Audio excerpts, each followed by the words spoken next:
On an island just below the first cataract of the Nile, an ancient inscription written around the 4th century B.C. was found which claimed to be a copy of a document written by Pharaoh Djoser more than 1,000 years earlier.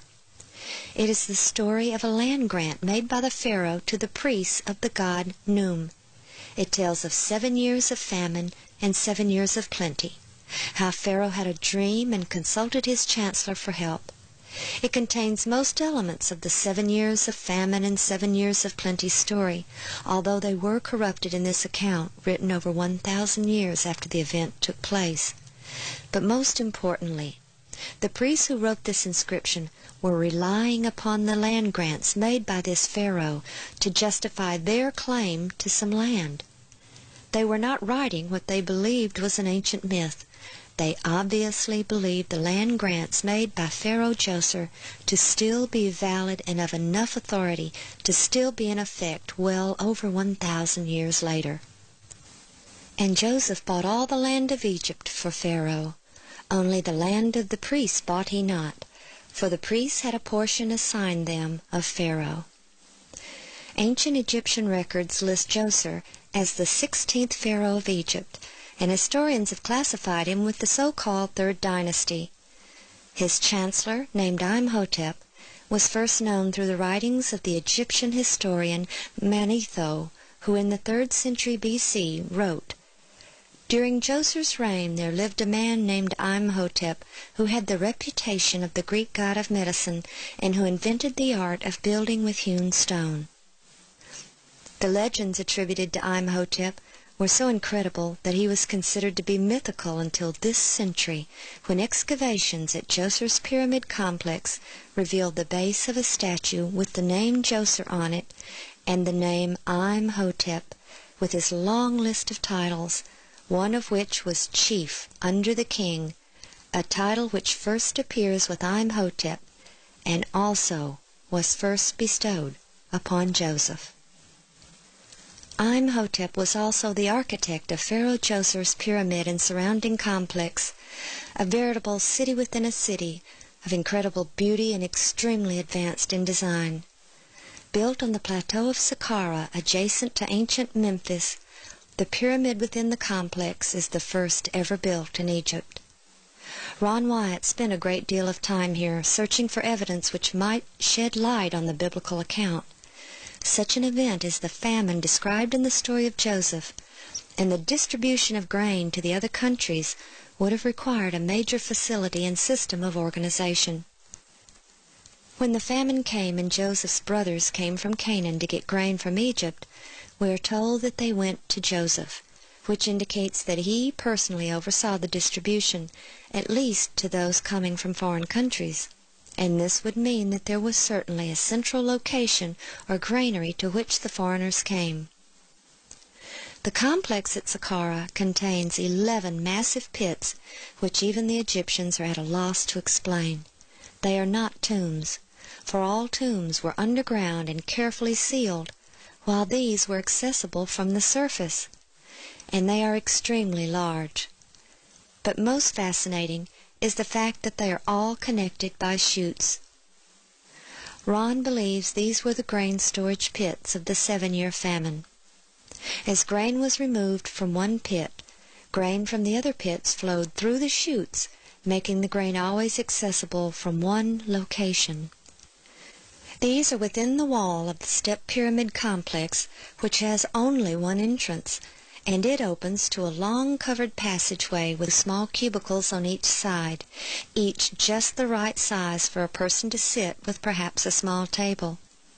The narrow, singular entrance would have allowed only a few people to enter at a time. There was no doubt in Ron's mind that this was the main center of grain distribution on a massive scale.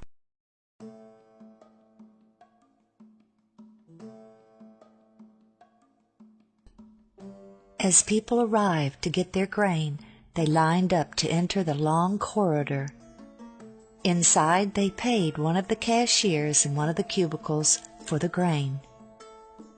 After payment was made, perhaps they were given a sack for grain which reflected the amount of their payment. Then they proceeded through the corridor straight to the area of the grain bins.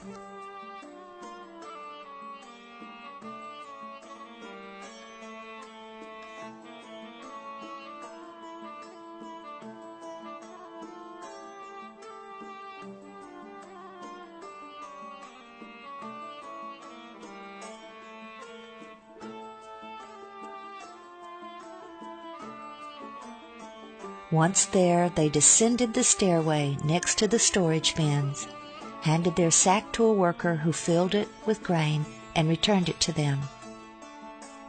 Then they exited through a small door on the lower level, which led to the outside of the complex. When the pits were first excavated, bits of grain still remained in them. During the 7-year famine, Egypt gained great wealth and prominence among the nations through the selling of the grain. The Egyptians who lived in their cities along the Nile had little to do during the famine, since they had a 7-year supply of grain to rely on, and were able to devote their time to the building projects of the Pharaoh, not as slaves, but as grateful subjects. The family of Jacob, who lived in the delta, separate from the native population, prospered and grew, exempt from the 1/5 taxation levied on the native population. From the time Jacob's family came to Egypt until the birth of Moses, many pharaohs had come and gone, many ruling contemporaneously with others in different regions. But until now, all recognized the rights granted to the people of Israel to live in the land of Ramses.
once in a while I get people that that claim they don't believe in evolution.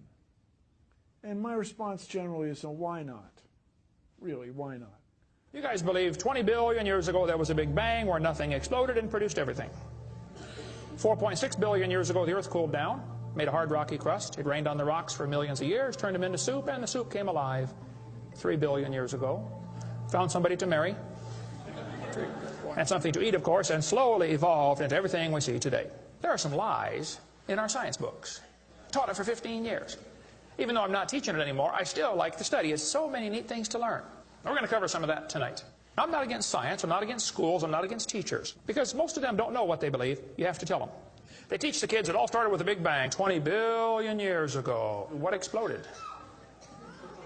This is what the textbooks teach. Before the Big Bang, there was nothing, literally nothing, an infinitesimal nugget of space.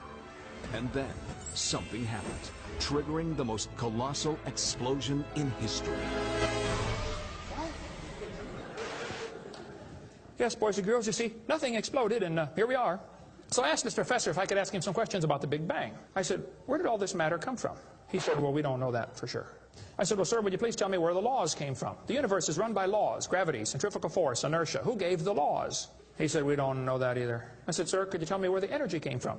You know, it takes energy to make a big bang. Who bought the gas to run this machine anyway? He said, we don't know that either. I said, sir, could I ask you another question? He said, sure. What else would you like to know? Else? What do you mean else? You haven't told me nothing yet. I said, does Berkeley have a merry-go-round? You see, if a spinning object breaks apart in a frictionless environment, the fragments will all spin the same direction. The professor said, yes, I understand about the conservation of angular momentum. I said, well, good. I'd like to ask you a question then, sir. If the whole universe began as a swirling dot, like you said, why do two planets spin backwards?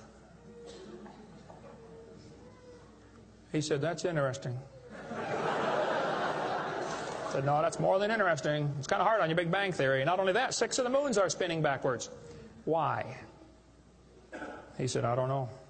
Why do you think they're going backwards? I was hoping he was going to ask that. I said, okay, now, sir, hold it. If I told you that I believe God created the heaven and the earth like the Bible teaches, you're going to say, and where did God come from? And I don't know. But you said, well, we don't know that for sure. We don't know that either. Don't tell me my theory is religious and yours is science. Oh, no, sir, they're both religious. Evolution is a religion.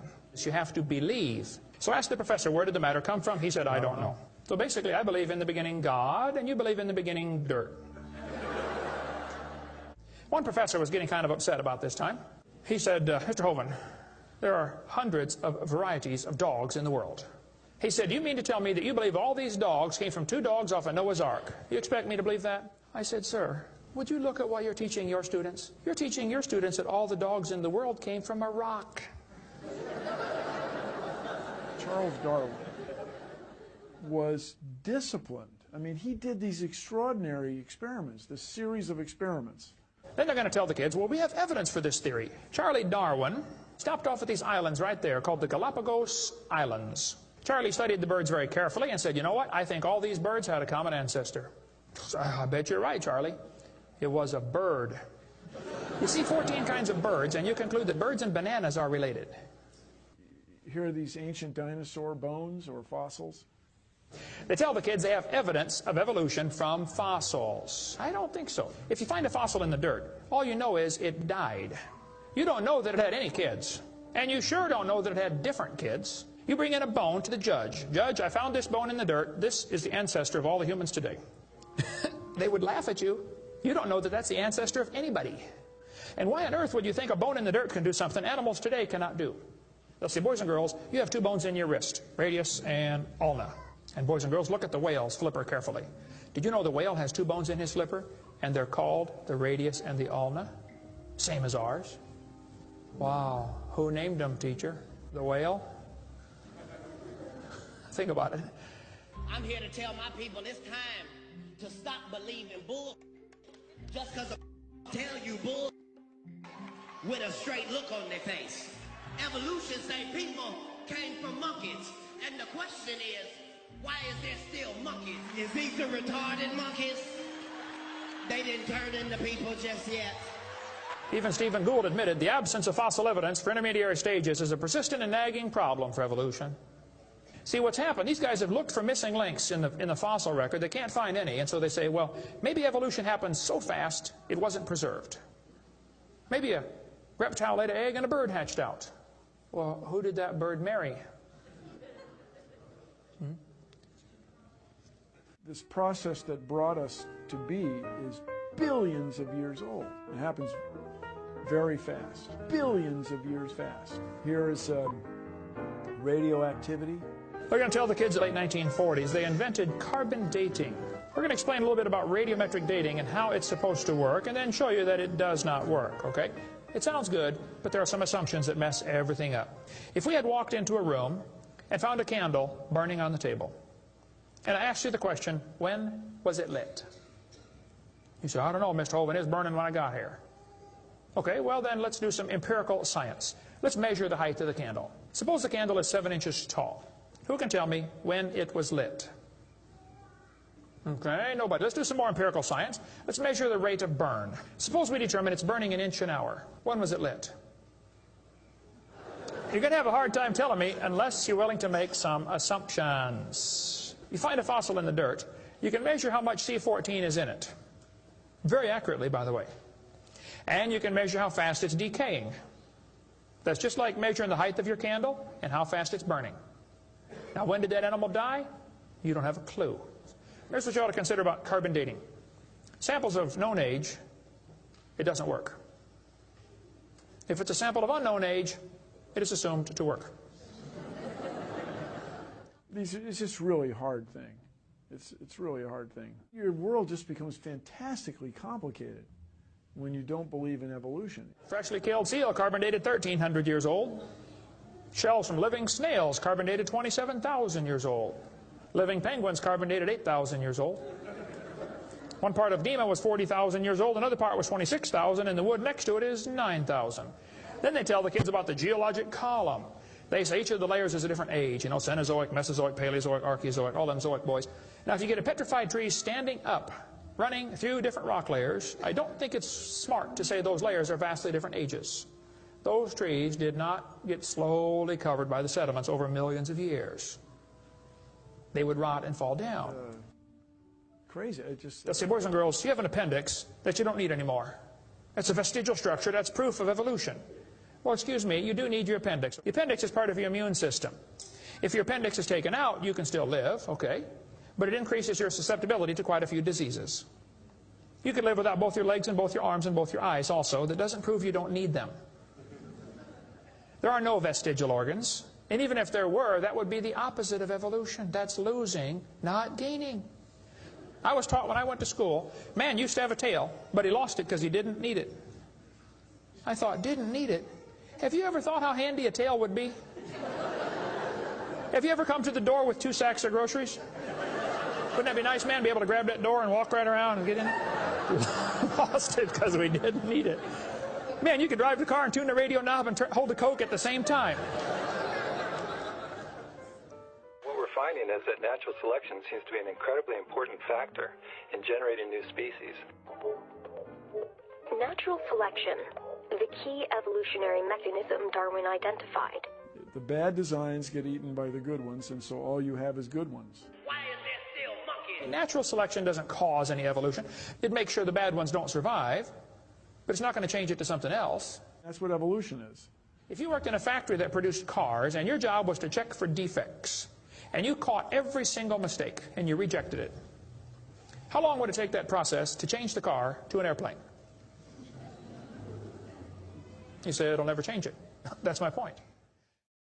The students are taught we have evidence from development. Darwin considered this by far the strongest single class of evidence. This textbook says, the human embryo growing in the mother has gills like a fish. Those little folds of skin are not gills. Those little wrinkles under your chin when you're growing up later develop into bones in the ear and glands in the throat. They never have anything to do with breathing. I've seen folks that have 5 or 6 chins and they can't breathe through any of them but the top one. Those are not gill slits. Ernst Haeckel, though, said the turning point in his thinking was when he read Darwin's book. He made huge charts of his posters of his drawings of these embryos and traveled all over Germany and just about by himself converted the Germans to believing in evolution. Haeckel took a drawing of a dog and a human embryo and he changed them to make them look exactly alike. On top are Haeckel's fake drawings. Underneath are actual photographs of what he claimed he was drawing a picture of. Now either he's a lousy artist or he's a liar. Well, it turns out he's a liar. He was convicted of fraud by his own university, proven to be a fraud. But guess what? Haeckel's fake drawings are still used in textbooks in your state right now. It's only been proven wrong 125 years ago. I know it takes a while to get textbooks up to date, but that ought to be plenty of time. Adolf Hitler said, "You let me control the textbooks, I'll control the state." Watch this sentence here carefully. Some kid's doing this for homework tonight. Boys and girls, do you think humans are still evolving? Now, what kind of question is that? Doesn't that question assume that evolution has happened? What if a kid doesn't believe in evolution? How's he supposed to do his homework tonight? That question does not teach him how to think critically. That teaches him what to think, not how to think. And when the kid gets done with this course, he's going to think he knows how to think. But he doesn't. He knows how to be told what to think. Brainwashing at taxpayer expense. They want to use my tax dollars to teach that to your kids in our schools. If you want to deny evolution, that's fine. But don't make your kids do it, because we need them. And that's where the problem comes in. Okay? If you want to believe in the Big Bang, just enjoy yourself, but keep your religion at home. The Russian atheist astronomer came to America and spoke at one of the universities, and he said, started off his speech, he said, "Folks, either there is a God or there isn't. Both possibilities are frightening. If there is no God, we're in trouble. We're hurtling through space around the sun right now at 66,000 miles an hour, and nobody's in charge." That's a scary thought. But if God made the world, He owns it. That means He makes the rules. You see, if there is a God, we better find out who He is, and find out what He wants, and do what He says. Malcolm Muggeridge said, "I am convinced the theory of evolution, especially the extent to which it's been applied, will be one of the great jokes in the history books of the future." It's a joke.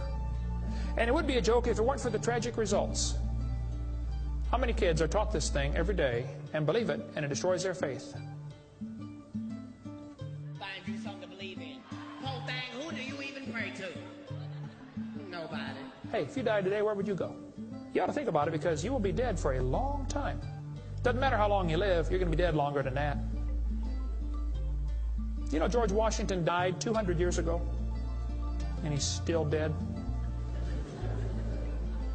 How much longer does he have to go? You're going to be dead for a long time. All you get in this life is a little bitty dash between two dates.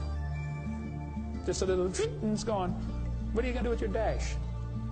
Where would you go if you died? Now, if you're not sure you're going to heaven, you ought to give your heart to the Lord and get saved. Say, "Lord, you may have it," the whole thing. If you are saved, you ought to find something to do for the Lord.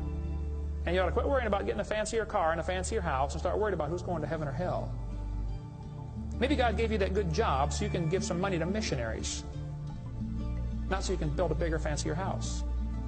God loves you. God has a plan for your life. And if you don't want it, well, that's your business. But the devil is laughing at you for believing in that. But God loves you, and He wants you to come to heaven. And if you'd like to find out how to go to heaven, come see me. I'll be glad to show you. The Big Bang. Before the Big Bang, there was nothing. Literally nothing. Nothing created everything. The Big Bang is an amazingly difficult thing to wrap your brain around, which isn't surprising. 13.7 billion years ago, we think it was tiny. Nothing, literally nothing, was tiny. And then something happened. Nothing created all the matter we see in the universe today.